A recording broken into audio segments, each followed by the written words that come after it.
miyaad la socotay riwaayadda sahanka nolosha bal aan dhegaysanno wixii dhacay xalqadii ugu dambaysay ee riwaayaddannan xiisaha badan.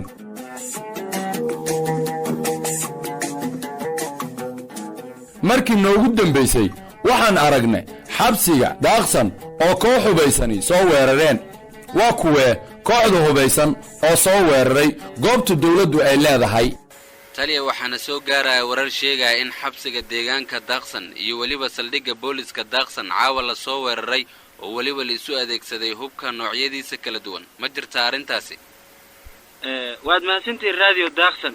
waa wax jira weerarkaasi, balse ciidanka booliska way iska caabiyeen burcadii soo weerartay. taliya soo lama odhan kara amnigu waa dayacan yahay kol haddii ciidanka meelihii ay ku sugnaayeen la soo weerarayo sida xabsigii deegaanka iyo saldhiggii booliska ee deegaanka daaqsan. weri taas lama odhan karo. ammaanka deegaanka waa uu sugan yahay, ciidankan waa kuwa u diyaarsan ilaalinta ammaanka deegaanka habeen iyo maalinba. wax dayaca kama jiraan dhinaca amniga. aad ayayna u feejigan yihiin ciidamada deegaanka daaqsan, waana kuwa lagu kalsoon yahay oo gudinaya waajibaadkii loo egmaday. faldembiyeedkana meel kasta ayay burcad ka geysan karaan. taas waa inaad ogaataa weriya. ma la aqoonsaday dablayga weerarkaasi soo qaaday taliya? ilaa hadda lama aqoonsan, laakiin waan ku daba jirnaa, mana laga hari doono.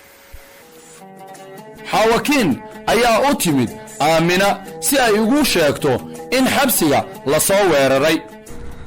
abbaayo xaawakiin, ma garanayo waxa aad ka hadlayso. walaalay ee isdeji bal horta oo si tartiib ah wax iigu sheeg, waxay fahansii bal.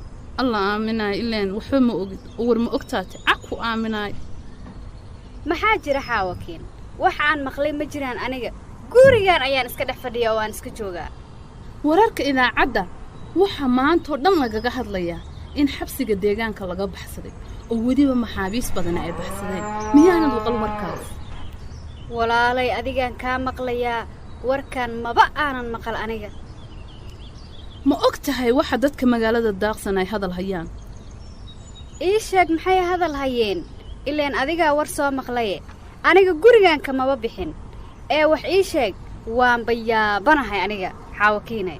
waxay dadka oo dhan hadal hayaan in saygaaga joofle uu ka baxsaday xabsiga. warkaasi miyaanu ku soo gaadhin adiga? yaa oo ma dhabbaa warkani xaawakiin?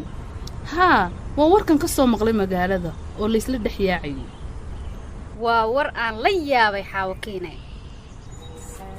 guddoomiyaha daaqsan ayaa u sheegay hibo iyo xasan inay adkeeyaan amniga daaqsan. hibo, waxaan isleeyahay maxaabiistan xabsiga ka baxsatay waxay isku dayi doonaan sidii ay deegaanka uga baxsan lahaayeen waddo kastoo ay maraan. waa run guddoomiye. horey ayaa waxaa loo yidhi neef gowracangeeda kama waabto. waxay isku dayayaan waddo kastoo ay ku baxsan karaan, ilaan kuma dhuumaalaysan karaan deegaanka daaqsan iyo nawaaxigiisa. way og yihiin taas. waxaa kaloo aan aad uga shakisanahay bal inay raadsadaan markab si tuuga ah uga qaada xeebaha deegaanka daaqsan. taasna way dhici kartaa ogow. waa run guddoomiye. si kasta ay ku baxsan karaanba way samaynayaan burcaddaas baxsadka ah. marka waa inaan feejignaan dheeraad ah muujinnaa dhinac kasta oo deegaanka ah oo aan ka warhayno dhaqdhaqaaqa xeebaha iyo deegaanka intaba. waa qasab in aad loo feejignaado aan laga seexan hawshaas. waa muhiim guddoomiye arrintaasi, waana samaynaynaa haddaannu nahay ciidanka daaqsan. dhegayso xalqadda soo socota ee riwaayadda sahanka nolosha, taasoo hawada ka bixi doonta maalinta jimcaha saacaddu marka ay tahay 2:15 galabnimo. dhegayso riwaayadda kana qayb qaado adigoo ka soo wacaya telefoonka, nagalana soco barteenna facebookga iyo twitterka.